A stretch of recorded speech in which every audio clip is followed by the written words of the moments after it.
యోహాను వ్రాసిన 2వ పత్రిక. పెద్దనైన నేను ఏర్పరచబడినదైన అమ్మగారికిని ఆమె పిల్లలకును శుభమని చెప్పి వ్రాయనది. నేను మాత్రమే గాక సత్యము ఎరిగిన వారందరును మనలో నిలుచుచు మనతో ఎల్లప్పుడూ ఉండు సత్యమును బట్టి మిమ్మును నిజముగా ప్రేమించుచున్నాము.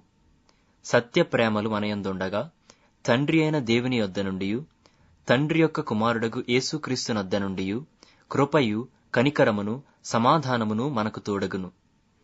తండ్రి వలన మనము ఆజ్ఞను పొందిన ప్రకారము నీ పిల్లలలో కొందరు సత్యమును అనుసరించి నడుచుచుండుట కనుగొని బహుగా సంతోషించుచున్నాను. కాగా అమ్మా, క్రొత్త ఆజ్ఞ నీకు వ్రాసినట్టు కాదుగాని మొదట నుండి మనకు కలిగిన ఆజ్ఞనే వ్రాయుచు మనము ఒకరినొకరము ప్రేమింపవలెనని నిన్ను వేడుకొనుచున్నాను.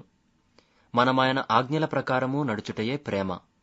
మీరు మొదట నుండి వినిన ప్రకారము ప్రేమలో నడుచుకొనవలెను అనునదియే ఆ ఆజ్ఞ.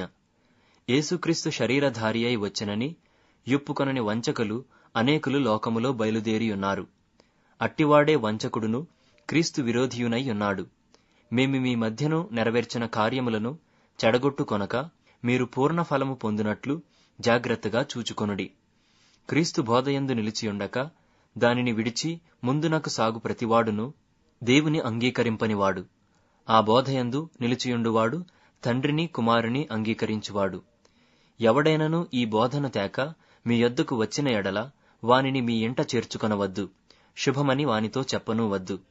శుభమని వానితో చెప్పువాడు వాని దుష్టక్రియలలో పాలివాడగును.